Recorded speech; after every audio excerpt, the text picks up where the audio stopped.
Hi guys, it's Alex once again from Remote Work Life. Thank you for joining me once again. Today I have another special guest. I have with me today Luke Szyrmer. Now, Luke has been in the world of remote work for a number of years. And as you know, we only really accept and speak to people who have an in-depth knowledge in remote work, because I think that's the way we can learn best, and how we can, through sharing what we've learned, sharing what we practice on a day-to-day basis, from learning from those who know the world of remote work best. And Luke has managed or participated in remote-only knowledge work teams for almost a decade. And most recently, he led a program of approximately 30 distributed people across 13 time zones and 8 different locations. Over the last 9 years, he's led teams building software, running marketing and sales, and launched a best-selling book as well at the same time, called Elaine Remotely. So look out for that. In many cases, with people he's been working with, he's never met them or spoke to them in person, and I mean, that's something really special in terms of the whole lot, in terms of what Luke has done, which, as I said, why I wanted to get him on the program today. So Luke, thank you for joining us today, and you're very, very welcome. Yeah, Alex, it's really a great pleasure. I'm a huge fan of the podcast, so I'm glad to chat. And Luke not only is he a fellow podcaster as well, actually. I think what you should do as well is look out for Luke at Launch Tomorrow, and we're going to talk a little bit about that as the show goes on.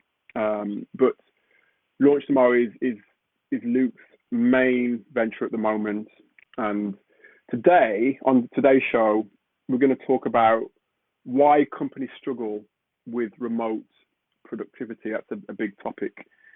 I mean, especially in an office, productivity tends to be monitored at an individual level, but actually the impact on a business depends on how well teams work together. And I think, Luke, I think you can really share some of your pearls of wisdom with us today to kind of reveal not only how you do it, but also how many of the people many of the businesses that you work with are doing it as well. So it's brilliant. Absolutely.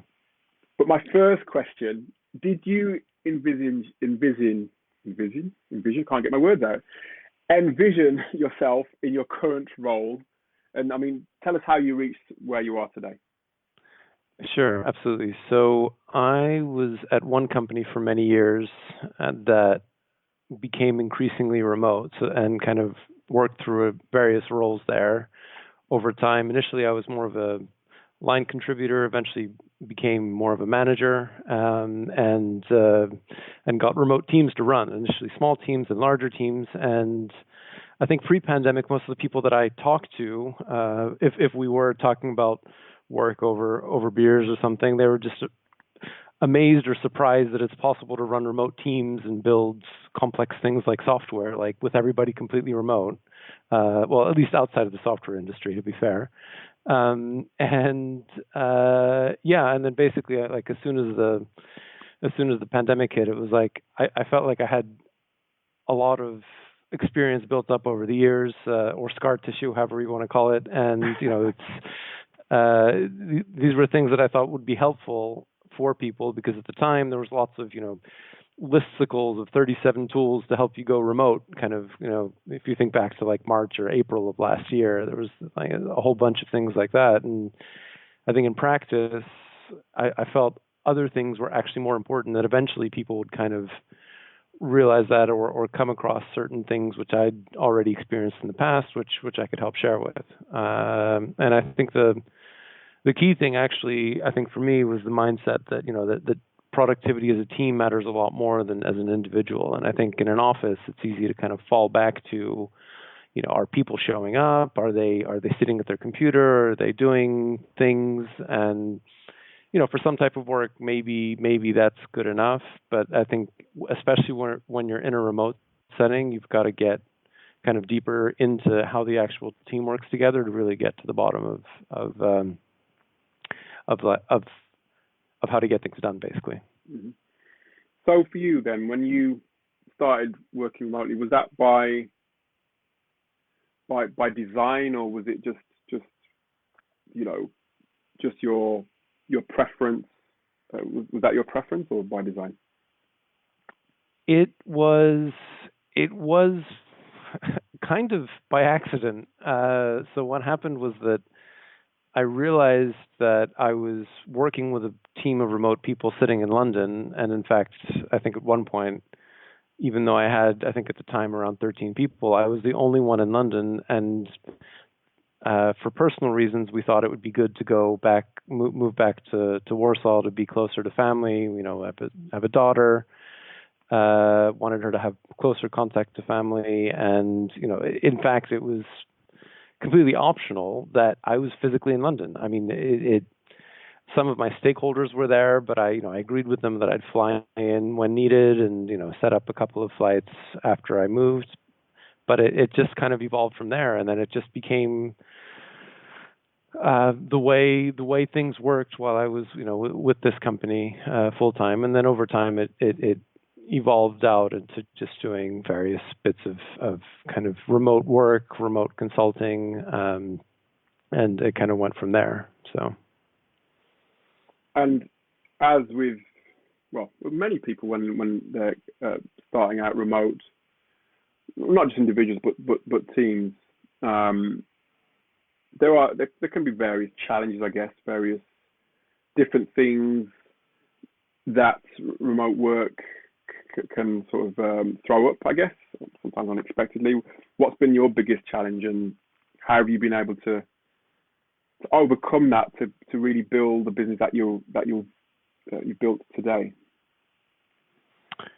I think the biggest challenge, especially initially, was around shifting the culture that I was in, the company culture that I was in, which is relatively, let's say, traditional and hierarchical, into accepting more things like facilitation. And part of that was just things that I was doing outside with other companies and bringing it in kind of on the side. And part of that was just me literally stepping out of my own, for lack of a better term, comfort zone, kind of being within the way things are and being willing to change things. And push things a bit. And I think in a way, this is one of the ways the pandemic has actually been a good thing, because I think a lot of the assumptions that were very entrenched that I had to work against, I think, were put into question. So it was easier to do that. I think also by the time this was happening last year, the tools to be able to do that, to facilitate group meetings, workshops online, were much more mature than they were, say, 5 years ago, for example, where you have big online whiteboards and you can fully kind of prototype, plan out entire, complicated systems admittedly on a call together, but you can really get into quite deep things. And there's certain things you lose doing this online versus in person, but there's also a lot of things you gain. And to some extent it's tools, but it's also just this whole idea that as a manager, my primary role, my mindset was that I need to be a facilitator and not kind of an executor. And I think particularly in a remote context, that really helps a lot, where, you assume people want to be there, they want to be doing their job, and it's all about helping them come together to achieve what it is that the company wants them to achieve. And of course, if there are blockers, then go figure out what they are together, and then, try to unblock it for them or help them do it themselves, that kind of thing. So it is a slightly different mindset, and to some extent skill set too. Yeah, and I think, the fact that you evolved into that manager is it is a mindset, but also I suppose you have to be willing to change as well, don't you, in terms of the way you were and the way you are. So there's that challenge as well. I think one of my biggest challenges when I first started working remotely was the perception that my clients had of me not having an office. They so when I told them, I work remotely, I work from here, literally here, there, and everywhere. So the first question to me would be, so where's your office? How can we, sort of get in touch with you? I said, well, well, you can use a phone, or you can Skype me, or you can use, Zoom, that sort of thing. That was one of my biggest challenges. But obviously, that's now no longer a challenge because literally everyone's working remotely. Yeah. Exactly. But no, that's interesting. Yours was more around sort of the mindset and the facilitation as opposed to managerial side. And I think a lot of people actually now are still, a lot of managers are coming to terms with that. Trying to be, I suppose it takes being a bit more, I suppose at the heart of it, it takes trust, doesn't it? Trusting who you work with, trusting your team. Would you say? Yes, it does. It takes trust. It takes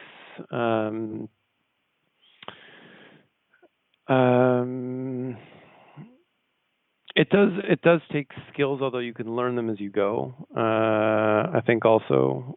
So I think, yeah. I mean, I think with the trust, speaking of trust, I mean, I think with the trust component, I think one of the big challenges with trust is in an environment where you don't have very clear objectives, or there's like multiple people that are trying to define what the company's supposed to do. It's not very clear. Therefore, it's not clear who's accountable. It's not clear how things are going to happen. And then in that context, it's very difficult to have a trusting relationship in every direction, above you and below you, so to speak. Because then it's like, what is it that people are actually doing? Are they actually doing it? Are they doing something that matters? Like you've got to work out how to get that trust. And I think, the easiest way that I've managed to do that is to always, every time I get into this kind of a situation, is to, as quickly as possible, first of all, clarify the objectives so everyone is clear on what it is that's going on. And usually it's just like getting things to be internally consistent and like really kind of string people at the initial meetings to figure out, how it all comes together. And then in terms of the actual trust bit, it's trying to divide up the work into small enough pieces that you can see that people are working through them. They're collaborating to kind of work through each of the pieces and to allow them to come together and create the space for them to come together when needed, but not force them to be in, Zoom doom and monitoring and because that if anything, it erodes trust, right? It's a sign of lack of trust, so to speak. And I mean, I think meetings in general are kind of, they're not corporate culture. They're not the only part of corporate culture, but I think they're the most visible part and the one that's the most related to how an employee experiences a company culture. And that kind of goes back to why I think that facilitation is so important, because I think if you, I mean, of course, not every meeting needs to be a workshop, right? but I mean, more just that when you are organizing a meeting, it's planned, it's thought through, meeting participants, figuring out exactly how it needs to work during the whole thing, and creating a space for people to explore, and then on the flip side, coming to a decision. I mean, to some extent, this is similar to running a normal meeting, but when you move it into an online environment, there's it is a different experience than when you're all in a room together. And then being able to use things like, for example, going back to whiteboards, right? So you've got people, there could be one person talking, a couple of people updating Post-its, another person organizing, making like arrows or boxes or something. And so it's like this multimedia experience, right? You've got the visual, you've got things moving, you're touching things, you're moving things around, and everyone's doing it at once, right? Whereas if you just have, the Brady Bunch style Zoom setup, and one person speaks for a minute at a time, most people are going to be disconnecting because they just,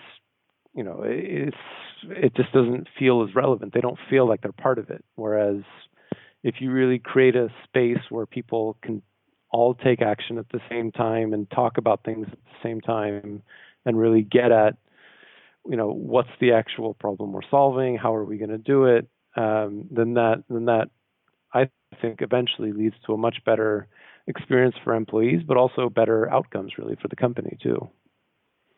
Yeah, and I think there's a lot of companies, not just the ones that are nearly remote, but even the existing ones that are continually learning how to do things, how to work best, and there's a lot of collaboration where that's concerned. And again, when I first started working remote, I was mostly working remotely alone. A lot of the things, but I mean, obviously working alone, but working within sort of collaborating with different areas and different people. A lot of the things that I did, or I suppose the IT I used, or the ways in which I worked, I learned as I went along, and often made mistakes myself, quite big mistakes sometimes. And there came a point actually where I became really isolated and felt like I was just sort of, I don't know, stagnating in my learning. And it was only through, I suppose, in a way, by accident, I started to sort of reach out to other people to speak to them and learn about what they were doing. And in fact, this is how the remote work-life podcast came about, through those conversations. And that's how I sort of continue to learn. How do you, in your sort of context, how do you continue with your learning and your development? Yeah. I mean, so the two main topics that I focus on are innovation or new product development and remote work. And I think in terms of learning, I think the really useful rule of thumb that's really helped me a lot is only learning things that are directly related to one specific thing that I'm working on right now, so that I'm not just, kid in a candy store picking up all these little interesting tidbits all over the place, so that it's related to something that I'm actually doing. I mean, in terms of the practice, I mean, it's usually I'm reading, I'm listening to things like podcasts or audiobooks or something, and then trying to figure out how I can run a small experiment or help a team run a small experiment around the thing that I'm trying to solve. And and by experiment, it doesn't need to be like this big formal thing where a hypothesis and all of that, but it's more like, if I make a small change, how's that going to change how the team works, how things are going to happen? So, for example, one of my favorite series of experiments were around meetings and doing things like canceling meetings, moving to completely like this kind of operation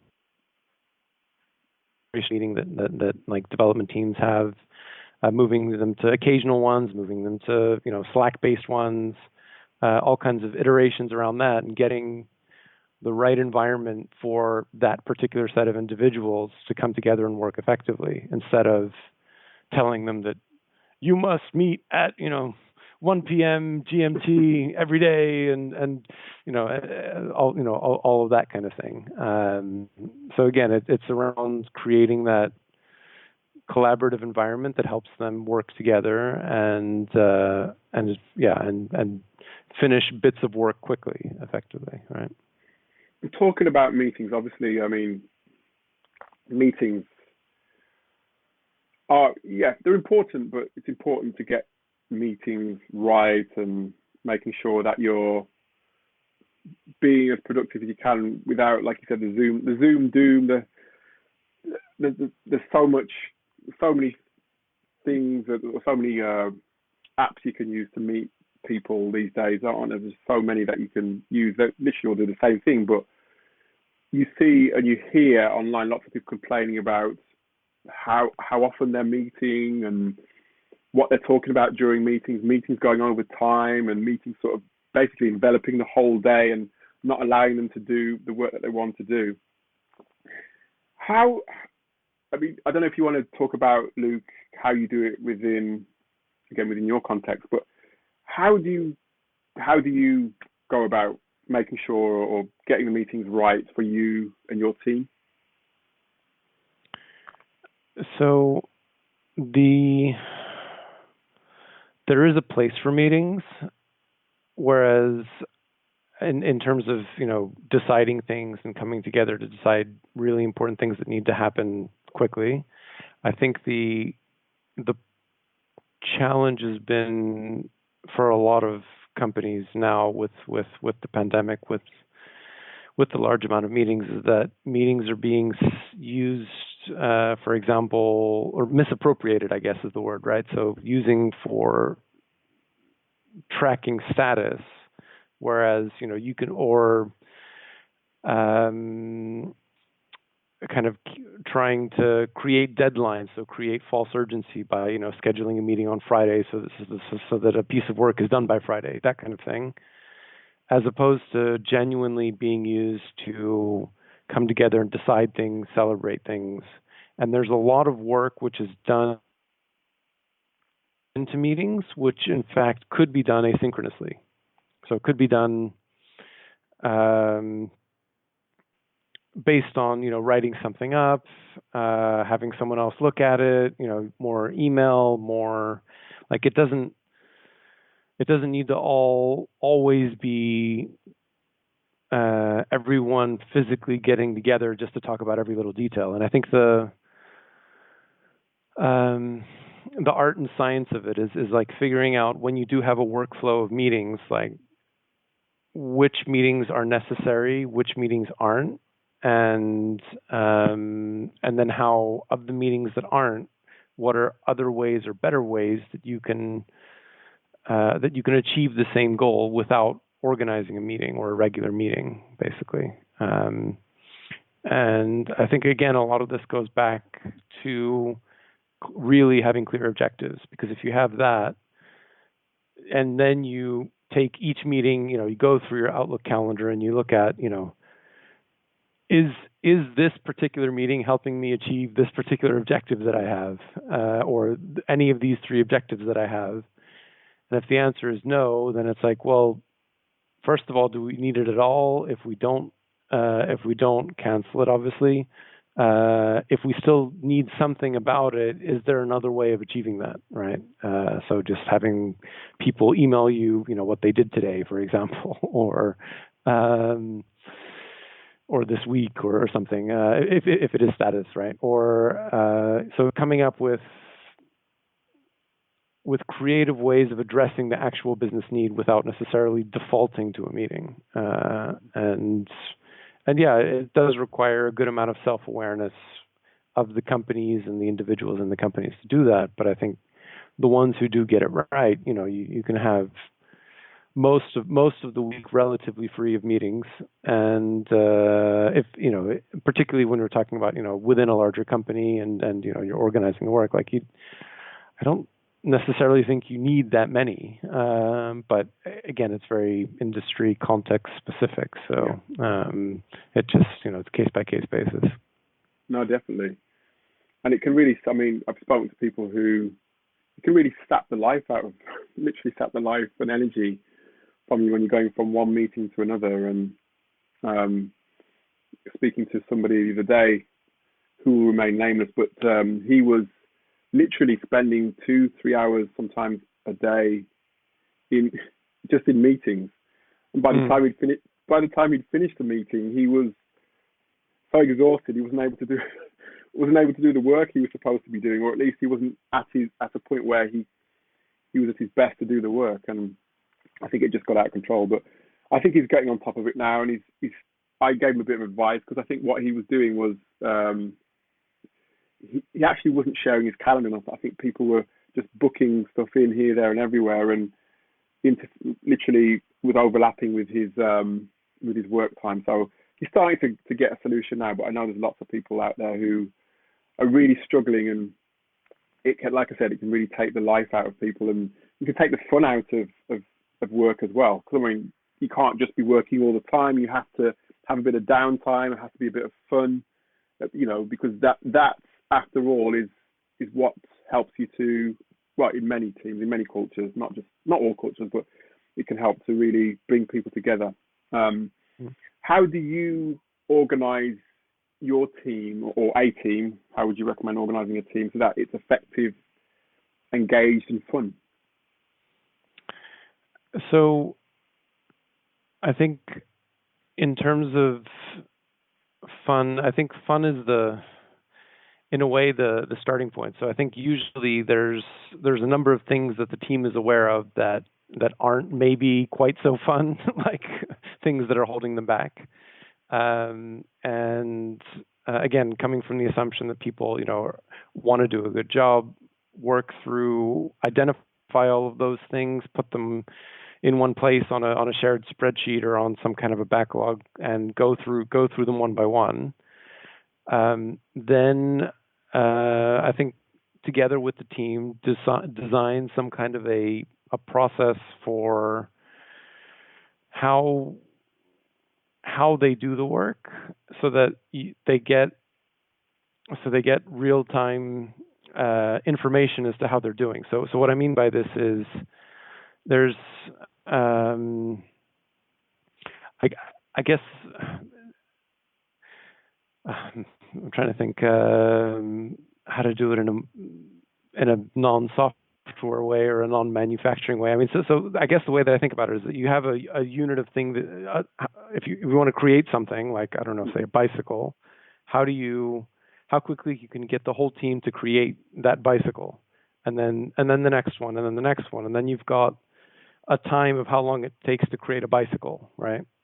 So that bicycle can be whatever it is that your company works on. And then that gives you some kind of a number that everyone's aware of. It's relatively objective. And then you can use it to help work with the team in a fun way, in my opinion. Maybe I'm biased, but so that you work together to try to improve how long it takes to make that bicycle.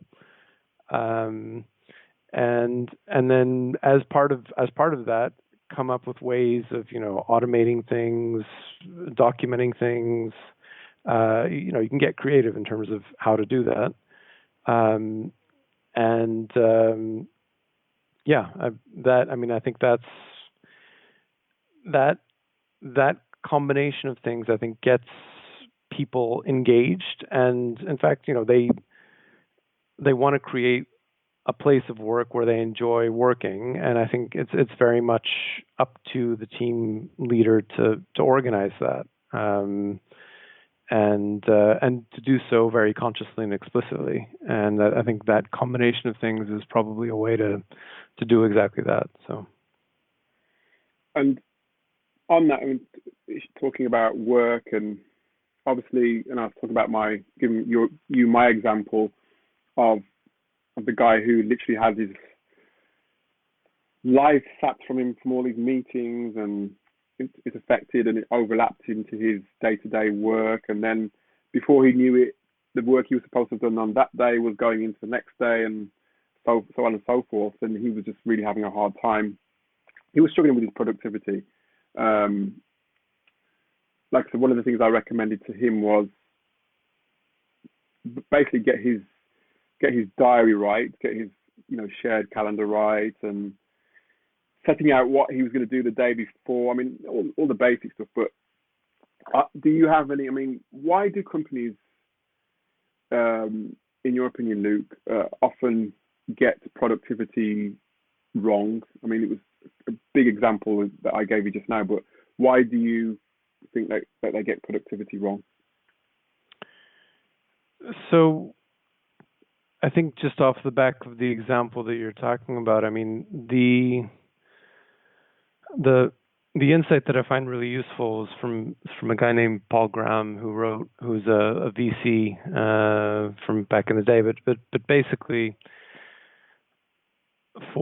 at the individual level, there's people who are managers and who like being managers, and the productivity is based on meetings and decisions. Then there's people who are creative and they create things and they work on things. Mm-hmm. And I think a lot of the the challenge companies have is because the two sides are assuming things about each other that aren't necessarily true. So, particularly managers assuming that people who want to do the work, right? So this is essentially a discussion of getting the balance right between doing the work versus thinking about the work or talking about the work that needs to be done. And usually the way to diagnose this, in my opinion, is to basically make sure there's enough time to actually do the work. And if that means using something as simple as a time block in Outlook, where these 3 hours, don't schedule a meeting on top of this, and then anyone who tries to say no, right? So set that boundary. So then you've got those 3 hours where you can go and actually do the work that you want to do or that you're expected to do, depending on the context, or others are expecting you to do.